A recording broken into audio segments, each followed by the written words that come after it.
Hello दोस्तों, मैं हूं सुरेंद्र खंडेलवाल और आपका स्वागत है एसकेजी स्टॉक मार्केट एनालिसिस में। आज हम बजाज ऑटो लिमिटेड का एनालिसिस करने वाले हैं। बजाज ऑटो ये कंपनी है, क्या करती है, टू व्हीलर और थ्री व्हीलर्स जो है वो मैन्युफैक्चर करती है और ये क्या करती है, एक्सपोर्ट करती है 79 कंट्रीज़ में। इसमें से आती है लैटिन अमेरिका, साउथ एशिया और अदर।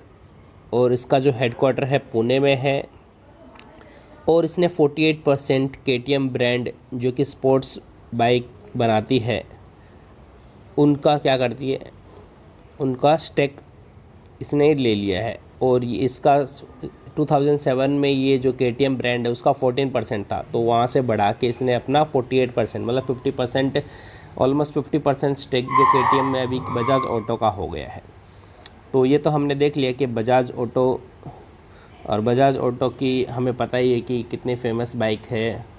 बजाज पल्सर आती है, डिस्कवर आती है। टू व्हीलर में काफ़ी अच्छा है बजाज ऑटो का होल्डिंग। अब हम कुछ और इन्फॉर्मेशन देख लेते हैं। ये जो कंपनी है इसका मार्केट कैप 1,07,946 करोड़ का हो गया है। करंट प्राइस इसका 3730 है। इसका हाईएस्ट 4348 हुआ था और लो 3027। स्टॉक का अगर पी वैल्यू देखेंगे तो 19.5 है, जो कि काफ़ी अच्छा है, मतलब काफ़ी अच्छी रिजनेबल वैल्यू में मिल रहा है। और इसका बुक वैल्यू 1032, डिविडेंड यील्ड है 3.75, आरओसी है 23.9, आरओई है 19.4 और फेस वैल्यू है 10। तो इस शेयर की एक तो ये खासियत है कि अगर मान लो ये थोड़े दिन पहले ये 3000 के लगभग आसपास आया था, 3100-3200, तो वहाँ पे हम इस पर बाइंग कर सकते थे। अभी फ़िलहाल तो बड़ा है तो थोड़ा इसमें वेट कर सकते हैं। इसका एक जो खासियत बोल रहा था कि इसका जो फेस वैल्यू है 10 का है, तो फ्यूचर में ये जो स्प्लिट होगा तो जो शेयर होल्डर्स इसके उसको काफ़ी अच्छा रिटर्न मिलेगा, इसका बहुत फ़ायदा होगा। तो इसका फेस वैल्यू 10 है, ये इसकी सबसे बड़ी बात है। और दूसरा ये है कि ये जो कंपनी डिविडेंड देती है ये भी बहुत ज़बरदस्त डिविडेंड देती है। तो इसका अगर हम डिविडेंड देखेंगे तो इसका कोई 1-2 रुपया नहीं रहता है। इसका डिविडेंड अगर आप देखोगे तो चौंक जाओगे, 140 रुपया, 135 रुपया, इस तरह से ये कंपनी डिविडेंड देती है। ज़बरदस्त इसका डिविडेंड देने की क्षमता है। तो डिविडेंड के साथ में इसमें ग्रोथ पोटेंशियल भी बहुत अच्छी है। तो ये तो हमने देख लिया। अभी कुछ और चीज़ देख लेते हैं हम लोग। इसका चार्ट पैटर्न, वही चीज़ बोल रहा था कि यहाँ पे जो कंपनी का बीच में ये गिरा था, अगर आप देखो दिसंबर मंथ के लगभग तो 3100 के आसपास आ गया था। 20 दिसंबर को देखोगे तो वहाँ पे इसमें जो बाई करने की अच्छी अपॉर्चुनिटी थी। करंटली ये थोड़ा महंगा हो गया है तो हमें थोड़ा वेट करना चाहिए। जैसे ही इसमें थोड़ा इसका प्राइस नीचे आता है तो इसमें हम ये लॉन्ग टर्म के लिए काफ़ी अच्छा है। तो अगर आप देखोगे तो कंपनी का डेट ऑलमोस्ट डेट फ्री है, डिविडेंड बहुत अच्छा जैसे कहा है, क्वार्टरली रिजल्ट बहुत अच्छा है और डिविडेंड पे आउट बोला है 71.9% दिया है। तो इसकी सेल्स ग्रोथ इसका 8.79 है लास्ट 5 ईयर में। अर्निंग इंक्लूडिंग अदर इनकम्स जो कि है 2680 करोड़। अगर हम इसका देखें बिजनेस तो सेल्स इसका था 7756 करोड़ था और एक्सपेंसेस था 6567 करोड़ 2019 जून में। और अभी अगर हम देखें तो दिसंबर क्वार्टर में इसका सेल्स हो गया था 9022 करोड़ और एक्सपेंस 7650।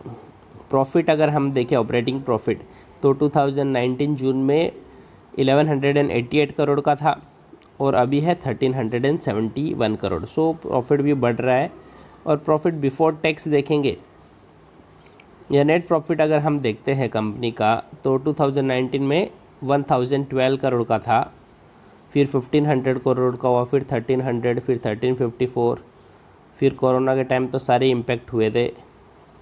और अगर अभी हम देखें तो ये जो दिसंबर क्वार्टर है उसमें 1400 करोड़ का प्रॉफिट दिख रहा है।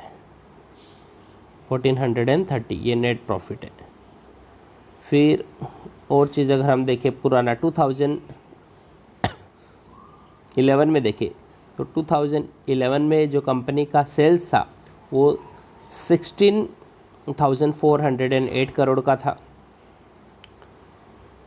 और अभी बढ़ के कितना हो गया है 27,741 करोड़ और जो एक्सपेंस है वो 22,803।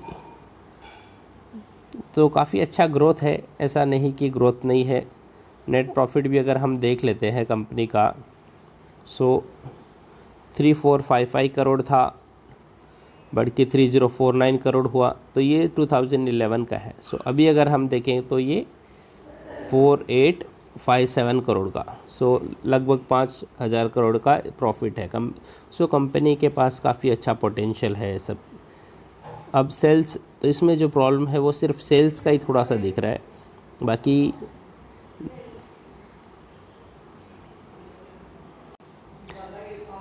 कंपाउंडेड सेल्स ग्रोथ अगर देखें तो 10 ईयर्स में 5% का है, 5 ईयर्स में 9% और 3 ईयर्स में 3। जो कंपनी का सेल्स है वही थोड़ा सा कम हो रहा है। प्रॉफिट देखेंगे तो 6% है 10 ईयर में, 5 ईयर में 6%, 3 ईयर में 4%। स्टॉक प्राइस अगर हम देखते हैं तो 9% से बढ़ा है 10 साल में, 5 साल में 5% और 3 ईयर में 8%। रिटर्न ऑन इक्विटी अच्छा है, 25% है 10 ईयर का और 5 और 3 ईयर में 21% है। कंपनी के पास अगर रिज़र्व देखें तो 2000 अगर हम 10 में देखें रिज़र्व्स, तो कंपनी के पास 4518 करोड़ का रिज़र्व था और बोरोइंग था 347। अगर रिज़र्व देखें तो हम कंपनी का 4518 है 2011 में और बोरोइंग था 347 करोड़ का, वही बढ़ की 5792 करोड़ का होता है रिज़र्व और 150 का बोरिंग 12 में। और इस तरह करते करते अगर हम आ जाते हैं 2022 में, ऑलमोस्ट 29,570 करोड़ का रिज़र्व हो गया। तो कंपनी का रिज़र्व्स आप देख सकते हो कि क्या ज़बरदस्त बड़ा है, 4,000 से 30,000। और जो बोरोइंग है वो ऑलमोस्ट 100 करोड़ का है, तो बोरोइंग कुछ भी नहीं है, ऑलमोस्ट आप देख सकते हो डेट फ्री है।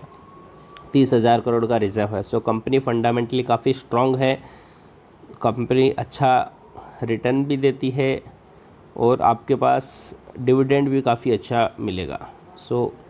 अगर हम इसका शेयर होल्डिंग पैटर्न देखें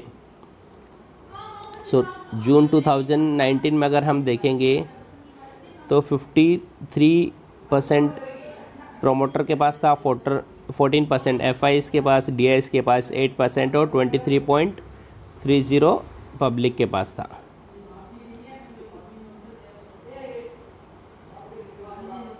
अब अगर हम देखें तो प्रोमोटर्स का अगर देखोगे तो बढ़ चुका है 2000, तो धीरे धीरे प्रोमोटर्स बढ़ा रहे हैं, मतलब प्रोमोटर्स का अगर कॉन्फिडेंस कंपनी में है तो आप समझ सकते हो। तो 53.77% तो प्रोमोटर्स का हो गया है, पब्लिक का थोड़ा कम हुआ है। डीआईएस और एफआईएस का देखेंगे तो 10.49 और 13.17 है। काफ़ी अच्छा है।